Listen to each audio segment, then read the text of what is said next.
Samsung black screen of death is not unusual in daily use, even for Galaxy S21, S20, S10. The newer version of Samsung.to help more Samsung users get out of trouble as soon as possible. We introduced 12 ways to resolve Samsung Galaxy sudden death. Part 2 to 11 quick solutions to fix Samsung black screen of death. Solution 1. Charge your device. Solution 2. Remove the battery. Solution 3. Take out SD card. Solution 4.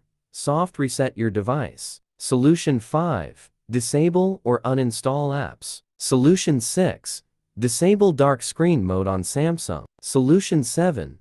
Boot device to safe mode. Solution 8. Boot device to recovery mode. Solution 9. Do a hard reset on Samsung. Solution 10. Restart your Samsung phone tablet. Solution 11. Go to Samsung store for help. Part 3.